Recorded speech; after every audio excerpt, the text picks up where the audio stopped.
Hey, Cary, how you doing today? I'm good, Dustin. How are you? I'm excellent. It's an honor to be speaking with you. Oh, you're very kind. Well, I know we're talking about your book, As You Wish. It's now in paperback. It's an incredible book. For the listeners maybe who haven't caught it yet, can you tell us a bit about it? Sure. Well, I always got asked by fans two questions. One, what was it like working with Andre the Giant? And two, was it as much fun making the film as it looked? And I always told fans it was more fun than it looked. And so after a while, I thought, well, why not just share with them how much fun it was? And that's really why I wrote the book. It's a love letter, not only to the film, but to the fans as well. And I think it's great. You have all the great pictures in there, and a lot of the other cast members kind of chimed in with their memories as well. I know. I was very fortunate in that I asked all the cast members and filmmakers if they wanted to be a part of it, and every single one of them said, absolutely, we'd love to. I think they were excited to share their memories, too. I asked them all first if they were going to write their own memoirs about the film, and all of them said, no, you do it. You'll do it justice. And they were very confident about the book, and so I was very grateful that they all signed up.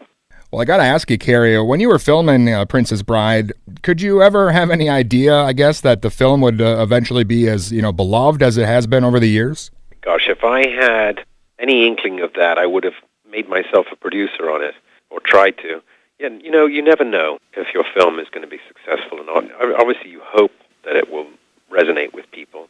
Our film came and went after about 2 weeks it left theaters. So we were a bit depressed in 1987 when it came out and went away. And it wasn't until the invention of the VHS cassette tape that the film found its legs again. People started renting it and then buying it and giving it as gifts to family and friends. And I still, God bless, I meet families who've held on to it. It's like an heirloom that's been passed down from generation to generation. And so it was a decade after the film came out that it suddenly had a rebirth, It's incredible to think. I don't know anyone who doesn't love this movie, but as you mentioned, when it came out, it kind of just was a bit of a blip and then disappeared. It's amazing that people didn't catch on right away. Well, we had a tough sell. The marketing department at the studio had no idea really how to sell it. And that was their biggest fear going in. Frankly, they knew that. Was it a kids' movie? Was it an adult film? Fairy tale? Comedy? What was it? They had a tough time pigeonholing the film into a genre that they could market easily. And this film was everything. It was one of those unique films where whole families can sit down and watch it together. And everyone could enjoy it on their own level. I think that's what makes it unique. Well, what kind of stuff did you have to do to prepare for the film itself? I mean, it was a physical role, the sword fighting and all the stunts and fighting giant rats. I mean, it must have been a lot to prep for it. It was a lot of rehearsal, and which I loved, by the way, and a lot of training. Myself and Mandy had these fabulous sword trainers, Bob Anderson and Peter Diamond, who were the guys who gave us all the great lightsaber sequences in the first 3 Star Wars films.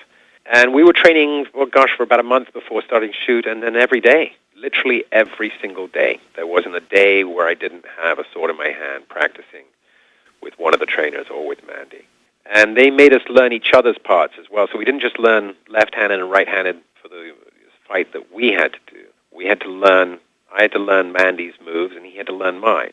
And the reason we did that is that the trainers believed that if we learned each other's parts as well, that we would much less likely to have an accident, which is exactly how it turned out. So it was very smart, but it was ended up being twice the work for us. Well, I'm kind of curious, I guess, after a film, when you go on to audition for other roles, do you keep these skills, I guess, and maybe say, hey, I know how to fence, I should try out for this film, or does that ever come in handy again? I don't. I often get asked, do you still fence? I don't. I wish I could say I did, but I don't. I think, like riding a bicycle, if I had to do it again, which I did in Robin Hood, I can pick up a sword, and I think within an hour or so, I pretty much remember what it's like. Your body remembers if your brain doesn't. Well, in The Princess Bride, everyone who was in the cast, I think, was perfect. It's hard to imagine anyone else in those roles, and especially, obviously, Andre the Giant, who you mentioned earlier. Do you have any stories or some good memories of working with Andre? He was truly a gentle giant and a sweet, sweet human being. Yes, he always called everybody boss, which is hilarious, since he was 7'4", and everybody had to, strain to look up at him. And he was, my first day shooting with him was the scene where he had to be on the wall of the castle with Montana, where I was waking up after the miracle pill, yeah.